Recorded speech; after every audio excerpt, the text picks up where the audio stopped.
Vincent van Gog एक ऐसा नाम जो आर्ट की दुनिया में रेवोल्यूशन लाए। उनकी पेंटिंग्स जैसा कि स्टारी नाइट और सनफ्लावर आज भी दुनिया भर में फेमस हैं। लेकिन क्या आपको मालूम है, इतनी सक्सेस और इतना फेम होने के बावजूद सिर्फ 37 साल की उम्र में सुसाइड कर लिया। इससे पहले उन्होंने अपने भाई थियो को लिखे हुए लेटर्स में अपने इमोशंस को एक्सप्रेस करते हुए कहा कि वो अपने आप को बहुत ही वर्थलेस और फेलियर समझते थे। उन्होंने लिखा, I am not an artist, my work is nothing, I feel so useless, so incapable of doing anything. ये लेटर्स दिखाते हैं कि वैन गोग, जिन्होंने दुनिया को इतनी खूबसूरत पेंटिंग्स दी, वो खुद अपने आप को कभी गुड इनफ समझ ही नहीं पाए। और ये सिर्फ एक एग्जाम्पल नहीं, हिस्ट्री में ऐसी बहुत सी पर्सनैलिटीज हैं जिन्होंने अपनी फील्ड में ग्रेटनेस अचीव की, लेकिन अपनी इनर क्रिटिक और नेगेटिव सेल्फ टॉक की वजह से सुसाइड करने पर मजबूर हो गए।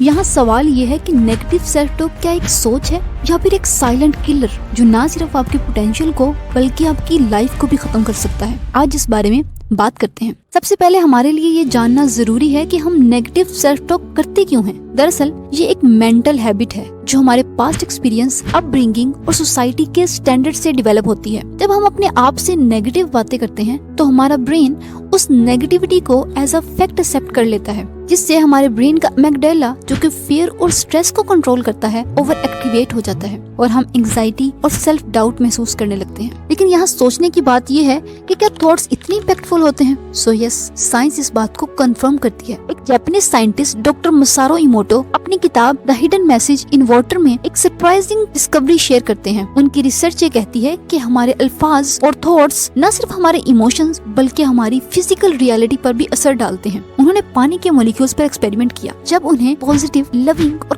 काइंड वर्ड सुनाए गए, उनके क्रिस्टल ब्यूटीफुली सिमेट्रिकल बने, मगर जब नेगेटिव, हेटफुल और हार्श वर्ड्स बोले गए तो क्रिस्टल डिसऑर्डर्ड और अगली बने। सोचने की बात यह है कि अगर सिर्फ अल्फाज पानी के मॉलिक्यूल्स का स्ट्रक्चर बदल सकते हैं तो इंसान पर क्या असर डालते होंगे। हमारी बॉडी का तकरीबन 70% से ज्यादा हिस्सा पानी है। हर एक सेल, हर एक ऑर्गन, हर एक नर्व इम्पल्स इस पानी से जुड़ी है। मतलब जो हम अपने बारे में सोचते हैं, जो वर्ड्स हम अपने लिए इस्तेमाल करते हैं, वो सिर्फ एक सोच नहीं बल्कि हमारी बॉडी के लिए एक बायोलॉजिकल कमांड होती है।